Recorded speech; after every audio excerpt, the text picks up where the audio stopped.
Dodgeball, retreats, and putting a Happy Meal in a blender. Now, maybe these are a few of the things that come to your mind when you first think about student ministry, but student ministry is a really interesting area of leadership actually for this reason. It's so fluid. The people leading it are often changing. The students themselves age out of the ministry pretty often, and with the quick evolution of technology and the ever-changing culture, student leaders constantly need to be reinventing themselves and their ministry. And even though student leaders are used to the idea that change is really the only constant in their job, there's still a few things they all have in common that they wish elders knew about. So buckle up, tell those crazy teens to keep their hands inside the car at all times, and let's spend a few minutes talking about student leaders, because the Church Helper podcast starts right now.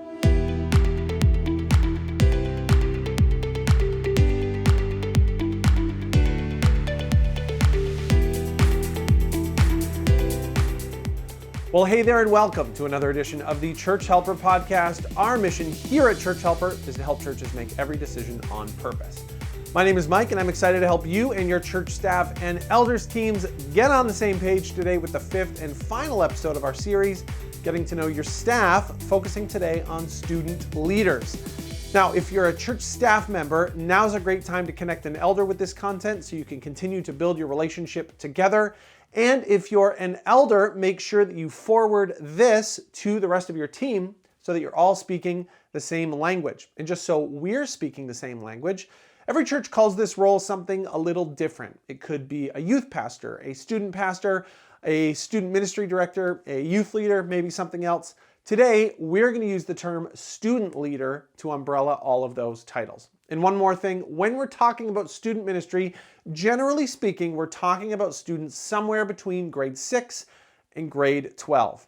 And with that, let's get into it. The 3 things every elder should know about their student leaders. Number 1, student ministry isn't all fun and games. When Church Helper reached out to student leaders to answer a few questions about their experience with their elders, this is the first theme that stuck out. And I might have noticed it right away because in my time as a youth pastor, this is the one that I heard the most, whether from elders or parents or the congregation at large. But enough about me, let's see what the participants had to say. Here's the first one. They said, they know a lot about activities we are doing, but I believe because that is what we announce on Sunday mornings. Many think we are more fun and less Bible. This is something I'm working on changing by announcing upcoming series and even challenging the church body to join us in some of our weekly Bible reading. Another one said, elders think it's all fun and games.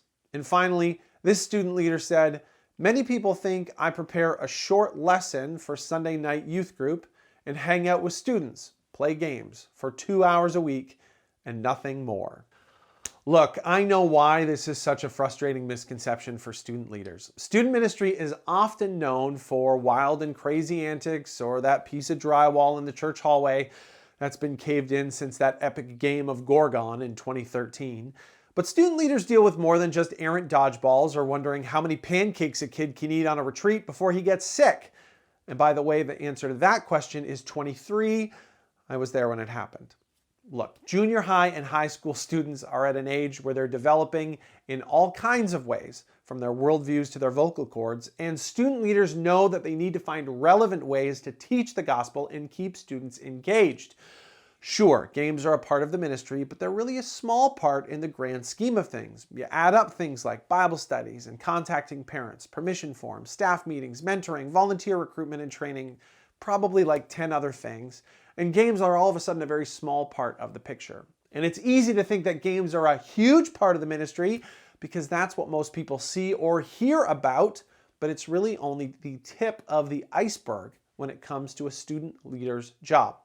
So what can you do to support your student leader and make a big difference? Well, I'd say that every time you talk to your church's student leader, stop leading the conversation with that fun thing you saw them do. Instead of saying, hey, it looks like you guys had a lot of fun playing soccer last night, say, what are you teaching your students right now about Bible study? It's a small thing, but it will show them that you see more than just the games, and it's going to mean a lot to them. Number 2, they feel like a lesser than leader. Look, I just can't tell you the number of student leaders that I've talked to that in one way or another have a bit of an inferiority complex when it comes to their place among church leadership. And I'm not sure if it's because people look at them more like the age of the people they lead, because they're typically younger or early in their ministry career, or because they don't pastor and mentor people who are funding the church. But for whatever reason, so many student leaders feel like a lesser than leader in their own church. And I should say that that feeling isn't even exclusive to age, as you'll see in our first survey response here, which says, the elders think I'm young and that I don't know anything. I'm 48 years old, been in children and youth ministry for 19 years, and I'm not an expert, but I know what I'm doing. The second one says, I have a theological degree and I teach youth scriptural lessons. I don't just entertain them. Finally, this leader said, when speaking about elders, they often think that I'm not a professional minister. So often, congregation members tout the importance of children or student ministry, but also treat those leading those ministries with a little less seriousness because of that last quote. They're not viewed as a professional minister or pastor. So what can you do as an elder or a fellow church leader? It's pretty simple. Just keep building up your student leaders whenever you get the chance. If you know they're feeling this way now, send them an email or a note of encouragement and let them know how valuable a part of the team they are. And if you want to take a next step, ask for their input or advice in an area that's outside of their normal wheelhouse. Even you asking their opinion about something new, that shows them that they're a valuable part of the team outside of their typical role. It's simple, but student leaders are pretty low maintenance and don't need a lot to start to feel encouraged. Number 3, they're usually part-time and it's often not enough time.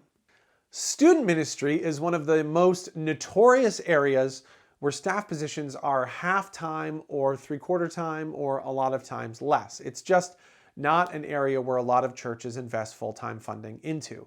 And we can talk about that another day, but I just want to get you thinking about one thing. Remember that a student leader does most of the same things that a senior leader does. They worship plan, they do teaching, pastoral care, crisis management, administration, planning, leading meetings, and they're doing it for a group of people who are still trying to figure out who they are and who they're going to be, this big group of teenagers. So I'll ask this question. If much of the job is the same, but less time is offered to do it, what does that say about how a church values its teens? Maybe that's a little provocative, but I'm just trying to get you thinking. Anyways, here's a couple of insights we received from our survey of student leaders. One said that they struggle having enough time. Another said they struggle with being bivocational and having to do all ministry duties during evening hours and after work. I've definitely experienced that one. And finally, one just says, taking a Sabbath day of rest is a huge struggle for me. So here's the deal. Your student leaders are often just as busy and just as susceptible to burnout as other staff team members. Not only that, they've usually got less time and they've always got super weird hours.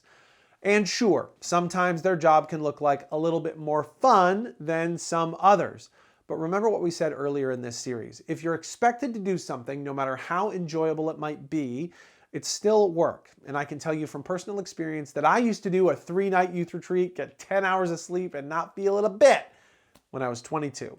But these days, even though it's still a lot of fun to go, if I don't get sleep through the weekend, I am completely fried until the following Thursday. So how can you help your student leader feel less overwhelmed and more in control of their hours and their schedule? Well, just first, ask them how it's going. See what areas of their job take up more or less time and what always seems to take over their week. Maybe it's something in their day-to-day. Perhaps it's extra work that gets put on them during a staff meeting or something that's seasonal. Check in and see if you can help free up some time by either relieving pressure, modifying timelines, or adjusting expectations.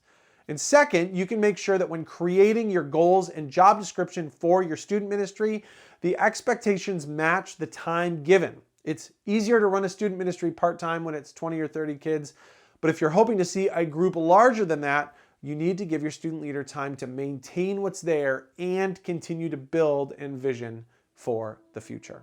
And that's it. 3 things every elder should know about their student leaders. Hopefully today's podcast helped you better understand your student leaders and some of the things that they're going through every week.